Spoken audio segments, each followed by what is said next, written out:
Assalamualaikum warahmatullahi wabarakatuh. Seluruh bangsa dan senair, jumpa lagi di channel Jagat Lupitu. Semoga dalam keadaan sehat, tak kurang sehat, wabah, rahmah, barokah, salam Allah curahkan untuk kita semuanya. Ya Haji Maduddin Usman Al-Bantani dalam safari dakwahnya malam ini berada di Bojonegoro. Luar biasa walaupun dengan lelah-lelahnya, karena padatnya jadwal beliau masih sempat hadir di tengah-tengah masyarakat Bojonegoro untuk memberikan pencerahan. Dahsyatnya Mujadid abad ini, Ya Haji Maduddin Usman Al-Bantani, tidak diragukan lagi. Begitu apik, transparan. Tidak ada yang ditutup-tutupi, tidak ada yang ditedeng aling-aling, semua dibuka secara luas untuk menjadi konsumsi publik. Manakala sudah menyangkut tanpa Ali yang mengaku adalah Rasul, begitu dengan semangat menyampaikan sebuah kebenaran. Dihadiri oleh para kiai-kiai sepuh, termasuk jawara Pagar Nusa sesepuh spiritual Ki Ageng Purwo dan Kang Mas KRT Musrifin dari Batu Malang. Beliau menyampaikan, di situ juga akan Gus Dewa, saya sangat paham dengan beliau, disampaikan begitu luar biasa. Pencerahan ini ditangkap oleh masyarakat Bojonegoro untuk kembali pangkuan Kiai Nusantara yang notabene pewaris ajaran Wali Songo. Tidak salah bila Kiai Haji Maduddin Usman Al-Bantani di bumi Malowpati memberikan pencerahan, memberikan sebuah pemahaman terkait dengan ilmu nasab, kesucian Turiah Rasulullah Shallallahu Alaihi Wasallam, Muhammad Rasulullah. Tidak bisa tawar, tidak bisa tawar menawar lagi bagaimana beliau. Semua itu dibuka atas kajian kitab-kitab nasab beliau, dan beliau berani menjamin atas apa yang dipelajarinya. Sekali lagi mohon maaf yang kari kagamat Nusantara berita. Assalamualaikum warahmatullahi wabarakatuh. Faya ashabal fadail hadaratil mukarramin, para alim, para ulama dari desa yang mulia ini, Bapak Kiai Haji Ibrahim, Ketua MWC NU yang hadir, alhamdulillah, Kesepuan PWI LS daerah Perjuangan Wali Songo Indonesia wilayah Jawa Timur, Kiai Haji Ansori, Ketua PWI LS Bojonegoro Gus Jibril, Panglima Laskar Sabilillah dari Kabupaten Bojonegoro, perwakilanipun saking Keraton Kasunanan Surakarta, Bapak Kanjeng Pangeran Musrifin Amungjiwo, Kakanda Ki Ageng Purwo. Beliau adalah kesepuhan dari Pagar Nusa Nasional dan juga Ketua Spiritual Pagar Nusa Dunia. Kampung ini sudah punya tokoh dunia. Ki Ageng Purwo ini adalah Ketua Spiritual Pagar Nusa Dunia. Juga Gus Dewa Habibur Rahman, Gus Abdul Qadir, dan keluarga besar almarhum al-maghfurullah Kiai Haji Musa Asy'ari. Ini Kiai Haji Musa Asy'ari, walaupun saya ini sedang banyak acara, tapi Allah mentakdirkan malam hari ini dengan wasilah Ki Ageng Purwo, Kiai Ansori, Gus Dewa, saya diberi kemudahan oleh Allah untuk bisa hadir di Bojonegoro, bumi Malwapati. Kenapa? Karena Kiai Musa Asy'ari mempunyai guru yang sama ke atas dengan saya. Beliau berijazah thariqah dari Kiai Musta'in Romli. Kiai Musta'in Romli dari Kiai Romli Tamim, Kiai Romli Tamim dari Kiai Khalil, Kiai Khalil dari Kiai Hasbullah Madura, Kiai Hasbullah Madura dari Syekh Abdul Karim Tanara, Banten. Saya mengambil thariqah Qadiriyah wa Naqsyabandiyah dari guru saya Syekh Wasi' bin Anwar. Beliau mengambil dari Syekh Aliuddin Salib. Beliau mengambil dari Syekh Abdul Muttalib. Beliau mengambil dari Syekh Asnawi Caringin. Beliau mengambil dari Syekh Abdul Karim Tanara, Banten. Jadi baini wa bainahu muradatatun tariqiyyatun, muradatatun rabbaniyah. Ada ikatan ketarikatan, ada ikatan ilahiyah, ada ikatan rabbaniyah, al-ma'arif ar-rabbaniyah.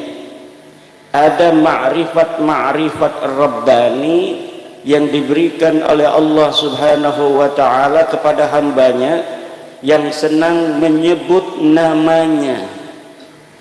Apabila orang selalu menyebut namanya, siapapun, bukan hanya kepada Allah, sering menyebut nama seseorang, maka akan ada ikatan ma'rifat antara dia dan orang yang sering disebutnya.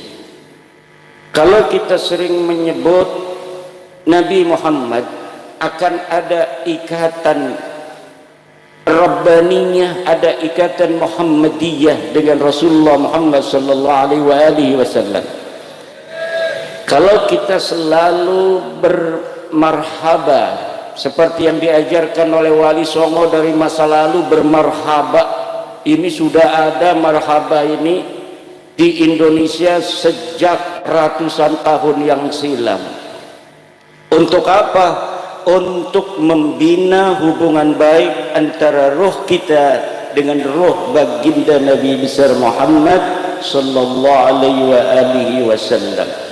Ketika orang berzikir la ilaha illallah, maka ada ma'rifat rabbaniyah yang hadir. Semakin banyak dia berzikir kepadanya, menyebut nama Allah, maka semakin meningkat ma'rifat bainahu wa bainahu ta'ala. Semakin jarang kita menyebut Allah, semakin tipis ma'rifat kita dengan Allah.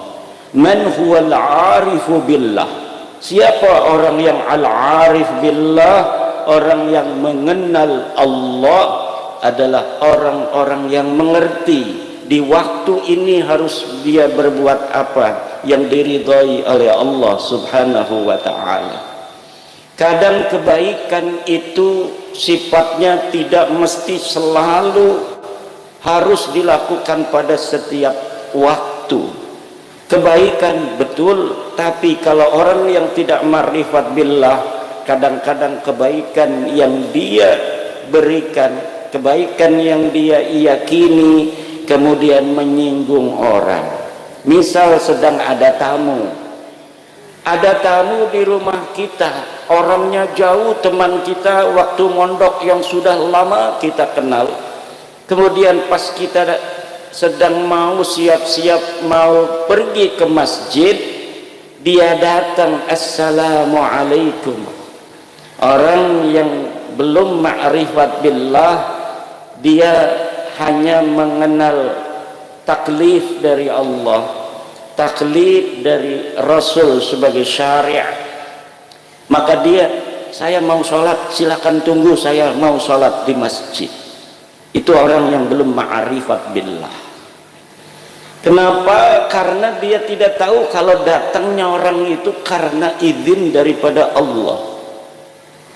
Dia hanya mengetahui satu qadiyah, bahwa Allah memerintahkan melalui lisan daripada Rasulnya bahwa salat yang paling utama adalah fi awwali waqtiha, di awal waktu.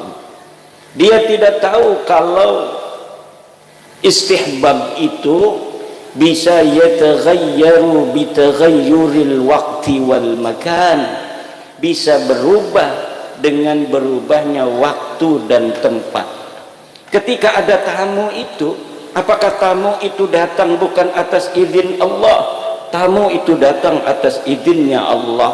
Dia tidak akan bisa diberikan oleh Allah, dia tidak akan bisa diberikan kemampuan untuk datang kalau dia tidak diberikan kemampuan datang oleh Allah Subhanahu wa ta'ala. Nah, maka orang yang ma'rifat billah, dia tahu salat berjamaah hukumnya sunnah, kemudian al-qira lid-duyuf juga hukumnya sunnah. Tetapi salat berjamaah la yata'allaqu biqalbil insan, tetapi dengan manusia hubungannya yata'allaqu biqalbihi alladhi yataqallabu kulla waqtin, yang setiap waktu berubah-ubah. Ketika dia baru datang dari jauh, dari Banten, punya temen di Ngelumber ya, Assalamualaikum Ki Agung Purwo, saya senang misalnya datang 1 tahun yang akan datang, tiba-tiba Ki Agung Purwo udah pakai peci, pakai sejadah, dimerekin. Orang yang suka sholat berjamaah. Kira-kira pas saya disuruh duduk nungguin dia di masjid, hal waqa'a fi qalbi syai'un? Na'am, waqa'a fi qalbi syai'un. Akan terjadi di dalam hati kita orang yang ditinggalkan itu sesuatu.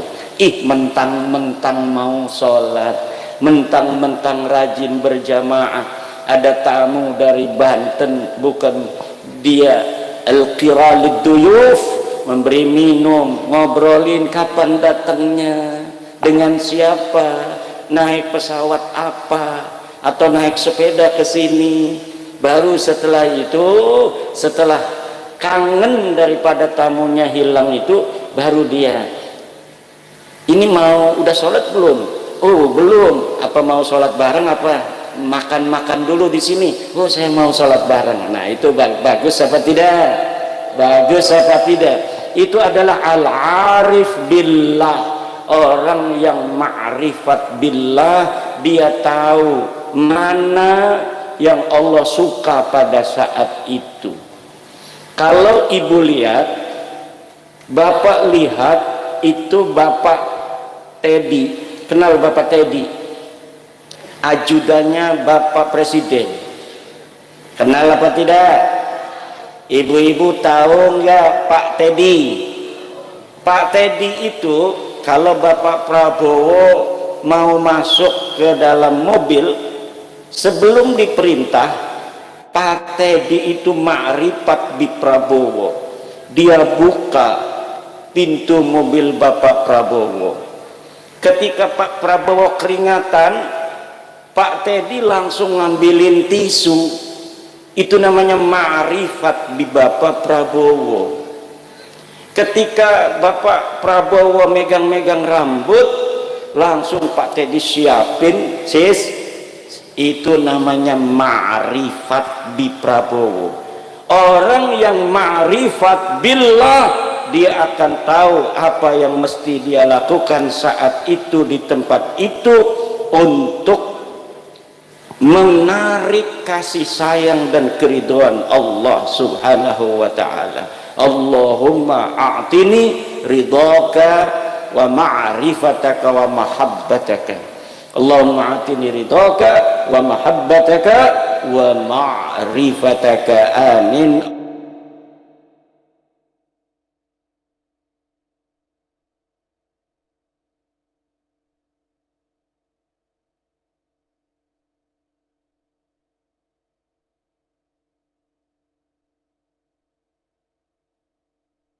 jamin Allah. Laumatal laim, orang yang tidak takut dicaci oleh orang-orang yang mencaci, orang yang telah memiliki ma'rifat dan nur minallah subhanahu wa ta'ala, yang dia lihat hanyalah Allah, yang dia takuti hanyalah Allah, yang dia tuju hanyalah Allah.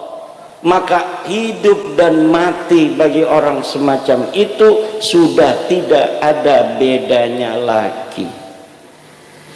Dan alhamdulillah Allah takdirkan saya bisa mengalap barokah kepada Al-Arif Billah Syekh Musa Asy'ari, yang merupakan cucu murid daripada orang Banten juga, yaitu Syekh Abdul Karim Al-Bantani. Syekh Abdul Karim Al-Bantani ini adalah mamang daripada Syekh Nawawi Tanara, Banten. Syekh Nawawi dan Syekh Abdul Karim umurnya tidak terlalu jauh. Syekh Nawawi dan Syekh Abdul Karim umurnya tidak terlalu jauh.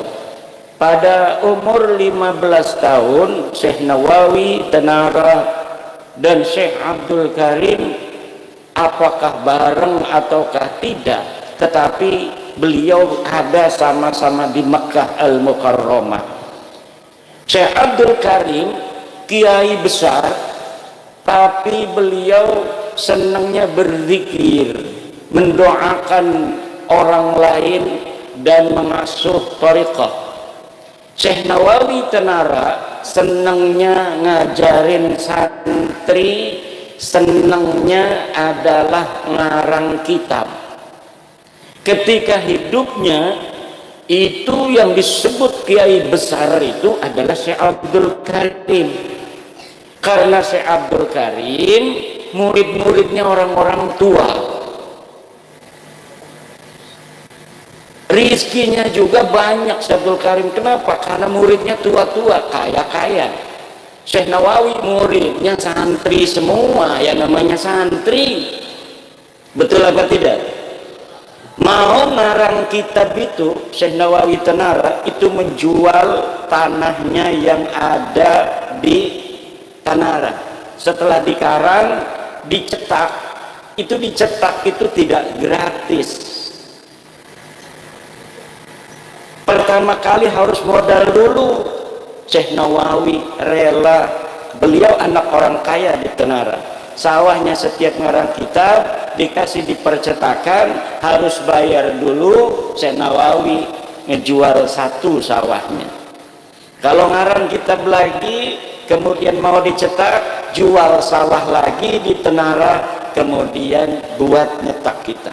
Sampai di Tanara saat ini yang tersisa hanya rumah dulu Syekh Nawawi dilahirkan, padahal ayahnya Kiai Umar adalah orang kaya karena cucu daripada Sultan Banten Maulana Hasanuddin.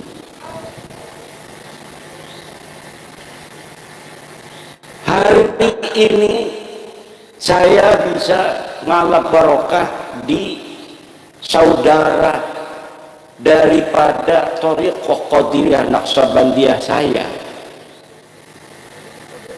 yang ada di Bojonegoro. Bojo itu kalau bahasa Jawa kresek, saya juga bahasa Jawa tapi Jawa kresek namanya, Jawa Tenara. Kresek Tenara itu iring-iringan. Saya masuk Kabupaten Tangerang, Tanara masuk Kabupaten Serang, jadi perbatasan Serang dan Tangerang. Saya di Tangerangnya, Syekh Nawawi masuknya Serang. Tapi Syekh Nawawi kecilnya ngajinya di Kresek. Di kampung saya gurunya namanya Syekh Ayyib atau Syekh Syarif. Kemudian beliau mengaji kepada pamannya di Serang namanya Syekh Sahal. Sampai umur 15 tahun kemudian pergi ke Makkah Al-Mukarramah. Bojonegoro ini jangan sembarangan kesepuan PWI. Syekh, Bojonegoro ini adalah kabupaten di Indonesia salah satu yang namanya sudah disebutkan tahun 1301 Masehi. Kampung-kampung di Kali Tidu ya, itu sudah ada di prasasti Adan-Adan sejak tahun 1301 Masehi. Sekarang 2025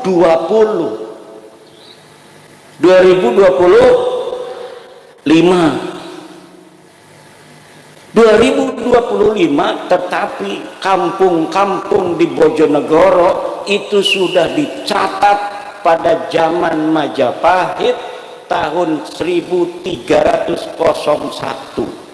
Masya Allah. Dari mana Kiai tahunya? Dari bukti sezaman. Bojonegoro ini ada bukti sezamannya berupa prasasti dari perunggu di kampung Kalidatu. Itu apa kampungnya? Kalitidu Dongmas. Kalau ibu-ibu bapak-bapak mau baca, datang itu, ditaruhnya di Sidoarjo. Ditemukannya di Kalitidu, tapi sekarang ditaruhnya di Museum Sidoarjo, Emputan Tulang. Jangan sembarangan. Kalitidu juga dipercaya oleh keruhun-keruhun Bojonegoro sebagai tempat di mana dulu Prabu Arlingdarma berada. Kerajaannya apa namanya Arlingdarma? Malwapati. Makanya Laskar Sabilillah Bojonegoro disebut dengan Laskar Malwapati.